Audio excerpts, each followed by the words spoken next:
In last lecture, we discussed the volume element in curvilinear coordinate system. Then today's lecture, we will discuss the volume element in spherical polar coordinate system. That means today's lecture, we calculate the volume element in spherical polar coordinate system. Same process here also. Here we calculate the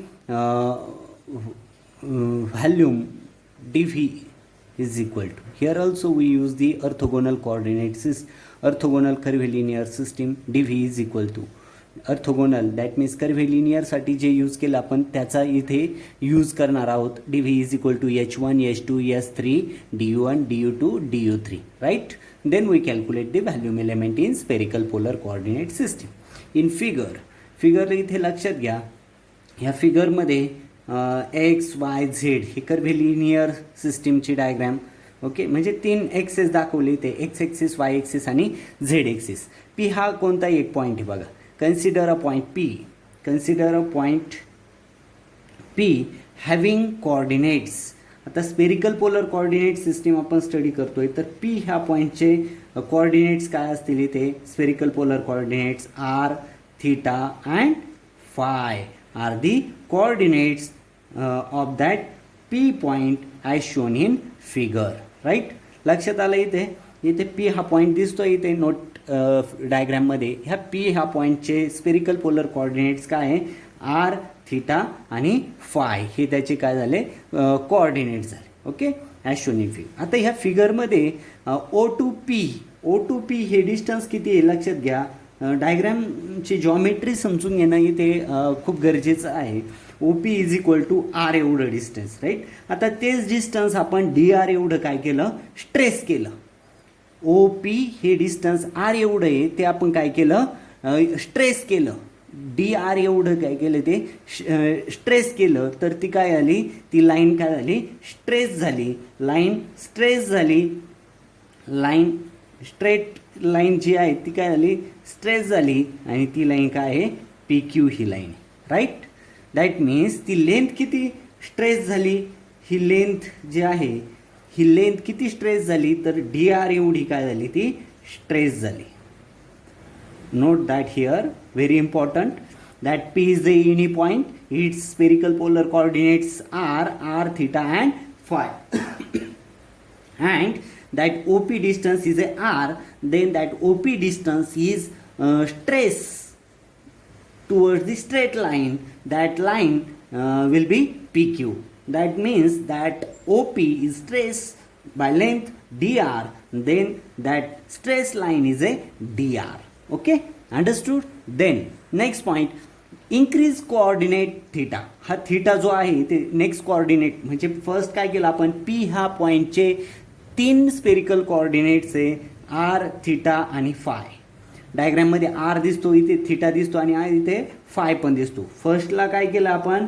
फर्स्टला हा जो R coordinate जो आहे तो D R एवढा काय केला? Stress केला. आता सेकंडमध्ये काय करतोय लक्षात घ्या. सेकंडमध्ये जो सेकंड कोऑर्डिनेट आहे थीटा तो काय करणार आहे आपण?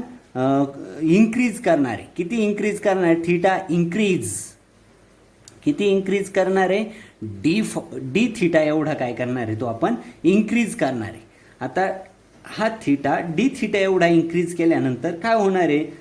तर हा P Q R S surface जो आहे, surface area of surface p Q R S, P Q R s, हा जो सरफेस एरिया जो आहे हा एरिया काय होणार आहे? हा एरिया किती असेल? हा एरिया हे बघा, हा पी क्यू आर एसचा एरिया आहे. ही area of that P Q R S, P Q डायग्राममध्ये दिसतंय बघा, पी क्यू आर आणि एस. ह्या पी क्यू आर एसचा एरिया जर कॅल्क्युलेट करायचा असेल तर area of that P Q R S is equal to that D R. D R ही एक साईड झाली बघा, हा डी आर ही साईड आहे आणि दुसरी साईड काय आहे? R D theta. येतंय लक्षात? इंटू आर डी थीटा, म्हणजेच एरिया काय होईल? R D theta. लक्षात आलं? पी क्यू आर एचा एरिया कसं कॅल्क्युलेट केला? तर त्याच्या साईड हा स्क्वेअरच झाला. पॅरेलेलोपाईप डे म्हणजे पी क्यू आर एस हा काय झाला? स्क्वेअर होईल. आणि याचं ह्या स्क्वेअरचा म्हणजे सरफेस जो आहे त्याचा एरिया म्हणजे बाजूचा बाजूंचं मल्टिप्लिकेशन, दोन बाजूंचं मल्टिप्लिकेशन, म्हणजेच एक बाजू डी आर आहे आणि दुसरी बाजू आर डी थिटा आहे. म्हणजेच area of that surface p Q R S is equal to d R into r D theta. म्हणजेच आर डी थिटा हा काय झाला, एरिया झाला. कशाचा एरिया झाला तर पी क्यू आर एसचा एरिया झाला. येत आहे. म्हणजे तो काय होणार आहे, फर्स्टमध्ये जसा आर स्ट्रेस झाली, किती स्ट्रेस झाली, डी आर एवढी स्ट्रेस झाली. सेकंडमध्ये हा जो सरफेस थिटा हा इंक्रीज केला, डी थिटा एवढा इंक्रीज केला, तर हा पी क्यू आर एस किती स्ट्रेस होणार आहे तर आर डी थिटा एवढा काय होणार आहे, तो सरफेस एरिया स्ट्रेस होणार आहे. Note down that second point also. Then third coordinate जो आहे कोणता आहे, spherical polar coordinate, third coordinate phi. हा फाय जो आहे तो काय केला आपण, इन्क्रीज केला. फाय इन्क्रीज किती इन्क्रीज करायचं आहे तर डी फाय एवढा इन्क्रीज करायचा आहे. इथे बघा हा फाय जो आहे डी फाय एवढा काय केला, इन्क्रीज केला. तर इन्क्रीज केल्यानंतर all point on the surface so that volume element having 3 edges r. Volume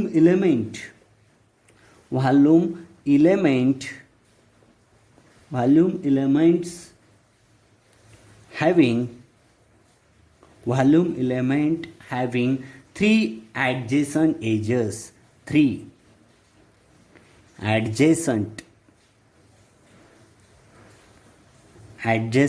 edges are.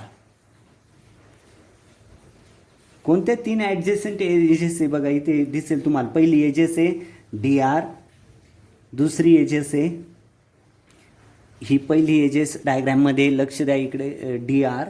Second edges आहे आर डी थिटा, लक्षात येते, ही सेकंड एज.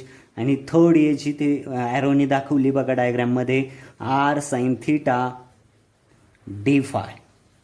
राईट, या तिन्ही एजेस लक्षात घ्या. एवढी काय झाली ती phi, third spherical polar coordinate d phi एवढा स्ट्रेस चेंज केला, इन्क्रीज केला, तर पूर्ण इलेमेंट जे आहे सरफेस इलेमेंट म्हणजेच त्याचे व्हॉल्यूम जो आहे तो व्हॉल्यूम किती स्ट्रेस झाला तर आर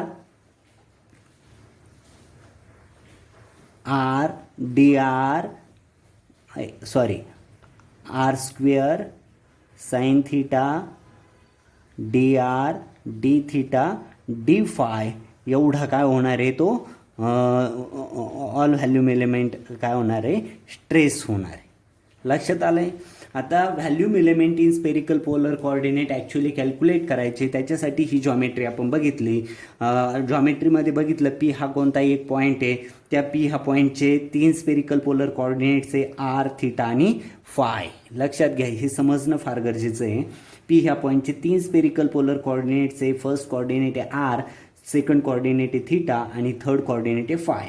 आता इथे काय केलं डायग्राममध्ये, ओ पी हे डिस्टन्स आर आहे, तर हे आर डिस्टन्स फर्स्ट पॉईंटमध्ये काय केलं आपण, हे आर डिस्टन्स डी आर एवढं काय केलं, इन्क्रीज केलं. ओके, डी आर एवढं इन्क्रीज केलं, तर ही लेंथ जी आहे ती किती स्ट्रेस झाली, अगोदर आर होती, डी आर एवढीची इन्क्रीज केली, तर स्ट्रेस झालेली लेंथ किती, डी आर. इथे नोट केलं आपण, डी आर एवढी लेंथ काय झाली, स्ट्रेच झाली. राईट. देन सेकंड बघा, second polar coordinate spherical polar coordinate आहे थिटा.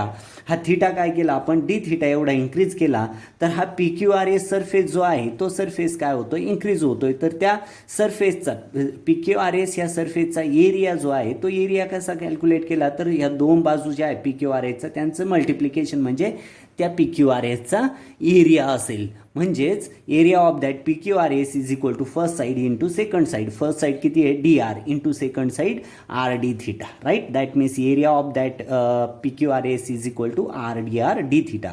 म्हणजेच थिटा हा polar coordinate spherical polar coordinate D theta एवढा इन्क्रीज केला, तर हा P Q R एसचा surface area किती स्ट्रेस होणार आहे, आर डी थिटा एवढा स्ट्रेस होणार आहे. हा सेकंड पॉईंट झाला. आणि थर्ड जो आहे, थर्ड पी ह्या पॉईंटचा थर्ड स्पेरिकल पोलर कोऑर्डिनेट हा फाय आहे, तर हा फाय डी फाय एवढा स्ट्रेस केला, तर व्हॅल्यूम एलिमेंटच्या 3 ॲडजेसंट एजेस ज्या आहे, फर्स्ट एजेस डी आर आहे, सेकंड इथे बघा डायग्राममध्ये डी आर, सेकंड एजेस जी आहे ती आर डी थिटा आहे, आणि थर्ड एजेस जी आहे ती third edges R sine D theta आहे, R sine theta D five.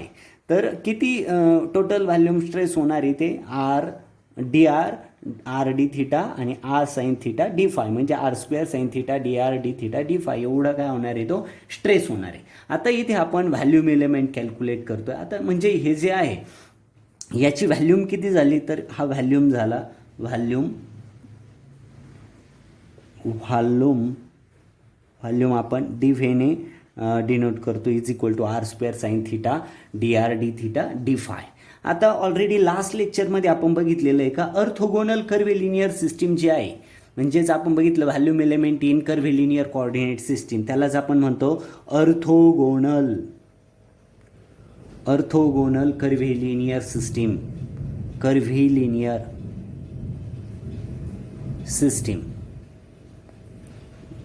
System right. म्हणजे volume element of that orthogonal curvilinear coordinate system. काय व्हॅल्यूम एलिमेंट लास्ट पॉईंटमध्येच बघितलं आपण. तर व्हॅल्यूम एलिमेंट आहे ऑर्थोगोनल कर्व्हेलिनियर कोऑर्डिनेट सिस्टीमचे D V is equal to H1 H2 H3 DU1 DU2 DU3 right. आता इथे बघा, इथे व्हॅल्यूम एलिमेंट स्ट्रेस झालेले व्हॅल्यूम एलिमेंट याला इक्वेशन 1 दिलं मी, याला इक्वेशन 2 दिलं. आता हे दोघं जर कम्पेअर केले राईट, हे दोघं सॉरी आपण 1 नंबर म्हणण्याची गरज नाही इथे, आपण इथे परत तो पॉईंट घेऊ. व्हॅल्यूम एलिमेंट हे कर्व्हेलिनियर कोऑर्डिनेट सिस्टीमचे लिहिले. आता इथे स्पेरिकल पोलर कोऑर्डिनेट सिस्टीमचे व्हॅल्यूम एलिमेंट काय येतील, spherical polar coordinate system, spherical polar coordinate system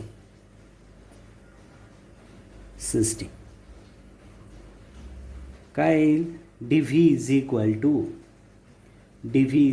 to काय येईल, फर्स्ट इथे बघा, इथे घेतलेले आपण D R, second R sine theta D theta sine theta right,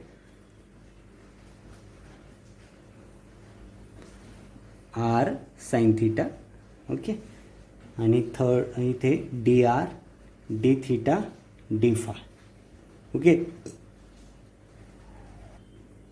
इथे इन ऑर्थोगोनल कर्व्हेलिनियर सिस्टीम त्याचे व्हॅल्यूम एलिमेंट आहे D V is equal to H1 H2 H3 DU1 DU2 DU3 okay, equation first. Then in spherical polar coordinate system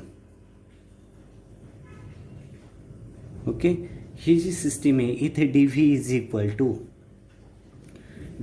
equal to बघा 1 into R sine theta आणि मग इथे D R D theta. हे आपण just आता volume element calculate केले ते D phi right. इथे सेकंड. आता इक्वेशन फर्स्ट म्हणजे ऑर्थोगोनल कर्व्हेलिनियर सिस्टीमचे जे व्हॅल्यूम एलिमेंट आहे आणि स्पेरिकल पोलर कोऑर्डिनेट सिस्टीमचे जे व्हॅल्यूम एलिमेंट आहे ते जर आपण कंपेअर केले equation 1 and 2 comparing, then we get H1 is equal to H1 that means HR spherical polar coordinate काय R theta phi. H1 is equal to HR is equal to इथे किती H1 compare केलं तर 1 right.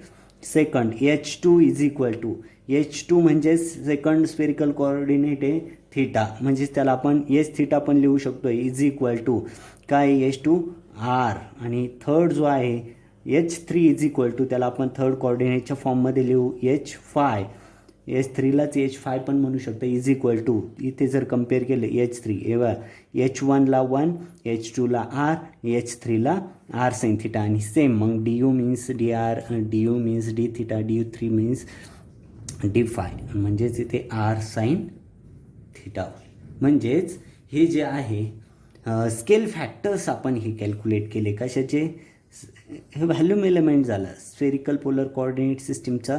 Volume element in spherical polar coordinate system is equal to R, that means तो R square sine theta D R D theta D phi होईल. आणि त्याचे scale factor जे आहे हे पण तुम्हाला लक्षात ठेवणं गरजेचे आहे. Scale factors of that spherical polar coordinate system H1 is equal to 1, H2 means S theta is equal to R, S3 is equal to H5 is equal to R sine theta. Okay, this is the scale factors जे आपण curvilinear coordinate सिस्टमचे already calculate केलेले. This is the scale factors of the spherical polar coordinate system. Okay, must remember. म्हणजेच इथे volume element of that spherical polar coordinate system dv is equal to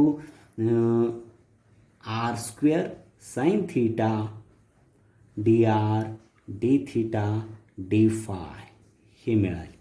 right, त्याला आपण असं पण लिहू शकतो dv is equal to R, okay, 1 into R, जसं इथे लिहिलेलं आहे बघा, इथे राईट केलेलं आहे 1 into R into 1 R R sine theta